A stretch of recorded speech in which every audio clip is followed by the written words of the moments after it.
This is how to lose weight and keep it off from a certified personal trainer who's personally lost nearly 200 pounds. My name's Jordan, and I'm making this video because there's a lot of bullshit on the internet that doesn't work, and I want to counter that with the right advice. Now, this advice has helped my clients to lose over 85 stone, or about 1,200 pounds combined. Now, when it comes to weight loss, nutrition and fitness, I've been through the highs and lows and learned what truly works and what doesn't. You might recognise me from sharing my journey on TV or hearing my story on the radio before my hair decided to relocate to my chin.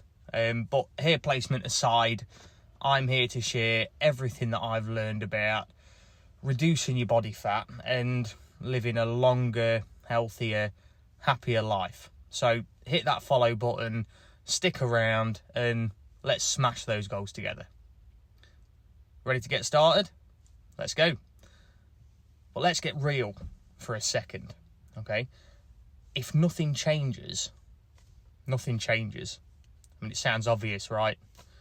You'd think so, but a lot of people expect to wish upon a star or pop a magic pill and wake up with 10% body fat and the strength to lift a car. It just doesn't happen. You know, there are lots of gurus out there who claim to have an easy route, which obviously is going to cost you a few £1,000s or dollars. But, trust me, there's no magic solution to weight loss. I know it sucks, right? I've tried every eating plan out there, and I mean, there's a reason that some work better than others. Ultimately, they all boil down to one thing, like it or not: calories in versus calories out. It's science. To lose weight, more specifically body fat, rather than muscle and water weight, you need to burn more calories than you consume. Now, let's talk numbers. There are roughly about 3,500 calories in a pound of fat. So to lose 1 pound, you need to create a calorie deficit of 3,500 calories. Now, that means eating less, moving more, or ideally a combination of both. For every pound a week you want to lose, and you should aim to lose about 1% of your body weight per week to keep things consistent and avoid yo-yo dieting, that cycle of binging and starving yourself. You need to create a caloric deficit of 500 calories per day. Now, once again, we want to focus on losing body fat, not muscle. If you're reducing your carbohydrates, you'll notice a lot of water weight at first. But that's why scales aren't always the most accurate measure of body composition. Now, things will slow down very quickly, and you'll gain that water weight back if you increase your carbohydrates. I'll say that again, carbohydrates are not the enemy. In fact, they're really important for overall performance, especially if you're lifting weights and performing high intensity activity and health. Because they're our body's main source of energy. In both of these pictures, for example, I weighed 13 stone. My body fat and skeletal muscle, the percentages were completely different, but the weight was the same. And hopefully this demonstrates that body composition is not the same as body weight. Now, obviously, I don't look like that anymore because I'm married with 4 kids, and I'm not so bothered about being ripped and having a six-pack. My goal now is strength, but I still know how to do it, and I prove that with every client who works with me. If you starve yourself, you'll end up binging on a calorie-dense food or, calorie-dense foods to plug that hunger hole. Usually gaining back more in one sitting than you've lost in the last 2 weeks. Have you heard of the Pareto principle or the 80-20 split? Now, 80% of your weight loss results come down to what you're eating, with the other 20% coming down to your exercise. And when it comes to food, for example, here's a quick breakdown. So fat has 9 calories per gram, while protein and carbs have only 4 calories per gram. So those sneaky fats pack in more than twice the punch. And for you weekend warriors too, alcohol's got 7 calories per gram or milliliter. Sorry to break it to you, but if you drink, you're not going to be able to get as much food in. And it's all about making smarter choices and understanding what you're putting into your body.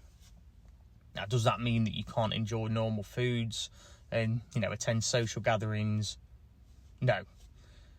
Here's a few tips to get you started. Number 1, track your intake. Start by tracking everything you eat and drink. If it touches your lips, make a note of it and how much. Now, apps like MyFitnessPal you can see where your calories are coming from. Track your protein and identify areas for improvement. Now, this doesn't need to be time consuming.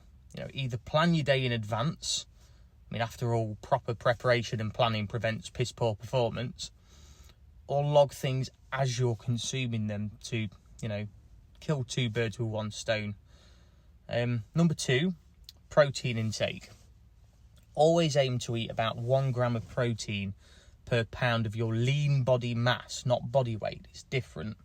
You can estimate your lean body mass using either BIA, bioelectrical impedance analysis scales, body fat calipers, or measurements of your neck and waist, and if you're a woman, hips too.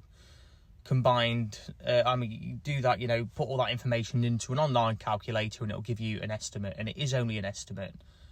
Number 3, calorie balance. So calories and protein are the most important factors.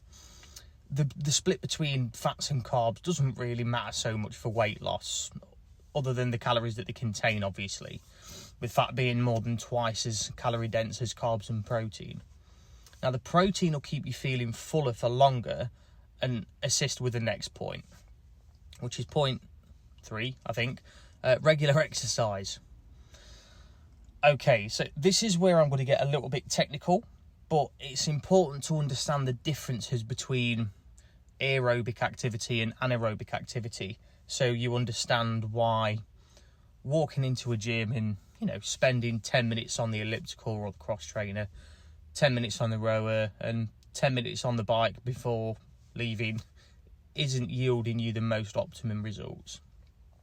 Maybe leading you to think it's a bit of a waste of time and giving up. So you've got aerobic activity, which is your low intensity steady state, or LISS, running on a treadmill for 20 minutes. LISS is typically able to be performed for a longer duration with less effort required. And anaerobic activity, which is your high intensity interval training, or HIIT. HIIT is typically able to be performed for a shorter duration with a lot of effort required, and I mean a lot of effort. Look at it this way: Usain Bolt typically doesn't win many marathons, and Mo Farah typically doesn't win many 100-meter sprints. Now, resistance or strength training falls under the anaerobic activity umbrella.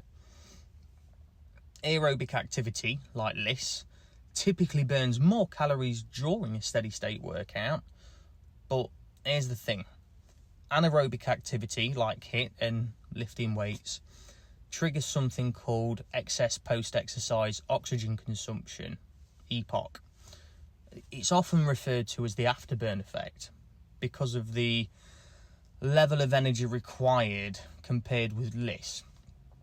Now, this means that unlike LISS, which is low intensity steady state, HIIT, high intensity interval training, and resistance can enable you to burn calories for up to 72 hours after you've finished exercising. If you're performing anaerobic activity 3 to 4 times a week, you're giving yourself the best chance of success by burning calories around the clock rather than just while you're performing the exercise with LISS. Incorporate cardio and strength training into your routine. Even if you don't want to be bulky and ripped, it won't happen if you're in a calorie deficit. I personally hate doing steady state cardio. I much prefer the anaerobic high intensity interval training, or HIIT for short, which triggers that afterburn effect, enabling you to burn calories for long after you've stopped working out, unlike steady state cardio. It's a much shorter burst, you get it over and done with quicker and reap more benefits. Now, with that being said, steady state cardio does help burn calories, obviously, and it improves your endurance, fitness and cardiac health, which is your heart health, while strength training builds muscle. Strength training also triggers the afterburn effect, as I say. So, if you want to get stronger and get your results faster, there you go. Okay, I'm going to pause right here and talk about one of my biggest bugbears. Now, people often tell me that, they want to turn their fat into muscle. That's like saying you're going to turn your car into an aeroplane. So just because they both have engines and get you from one place to another doesn't mean you can fly a car or drive an aeroplane on a motorway. They're two completely different vehicles, just like fat and muscle are two completely different cells in your body. Yes, you can maintain your muscle mass and even strengthen your existing muscle mass during a calorie deficit. I mean, I'm in a calorie deficit at the minute and my lifts have gone up, but it's physiologically impossible for your body to develop new muscle cells unless you're in a calorie surplus. Anyway, back to the point. A higher percentage of skeletal muscle can increase your metabolic rate, your metabolism for short, and stop you from looking skinny fat when you've lost the weight. Yes, your progress will be a little slower, but I promise you that the end result will be worth the slightly longer journey, and you'll be much happier with the result that you're left with. Now, as someone who's lost a lot of weight, only not to be happy with the result that I was left with because I didn't lift and I lost all of my muscle as well as the fat, I can't emphasize enough reaping the benefits of this on your journey rather than after. It takes a lot longer. The next tip, I forget which point I'm on, but stay hydrated. Sometimes we mistake thirst for hunger because food contains water. Make sure you're drinking enough water, sugar-free juice or, diet pop or diet soda for our American friends throughout the day. If you think you're hungry, try having a low-calorie drink first. The next point, mindful eating. This is something I've seen a big difference with. Pay attention to what you eat and how much. Avoid distractions like, TV, smartphones during meals so you can enjoy and savour your food, as well as be conscious of what you're eating. Studies show that mealtime distractions can cause us to mindlessly overeat. Also, don't eat the kids' leftovers. They still contain calories. Scrape it straight into the bin to avoid the temptation. The next point, get support. And this is really key, surround yourself with supportive people who understand and support your goals, whether it's a friend, family member, online community, or a personal trainer like me to guide you on your journey. Having a support system can make a massive, massive difference. Do meal timings matter? Does fat and carb intake matter? Unless you're an IFBB pro bodybuilder or, another athlete with a performance goal. No. Remember, we're talking strictly about fat loss here and weight loss, okay? Trust me, if I can lose nearly 200 pounds in a year and turn my life around, so can you. Now, with the right mindset, knowledge and support, anything's possible. Stay tuned for tips and real talk about the ups and downs of a weight loss journey. And together, we can achieve our goals and lead longer, happier lives. Oh, and P.S. for the fasting crews, the keto crews, etc., who want to scream, autophagy, ketosis, and so on, track what you're eating and eat a 500 calorie surplus in your chosen eating window or whatever. And see if you've still lost weight after a month or two of following your magic plan. No plan works if you're eating more than you're burning. That's a scientific fact, it's not up for debate. Do some research. If those sort of plans work for you, then, great. but it's for no reason other than you're in a caloric deficit. And I'd encourage anyone to stick with the most sustainable plan for them that allows them to be, the most consistent with their efforts. There's nothing wrong with a pizza once in a while, as long as it all balances out over the week. You've got to enjoy what you're doing.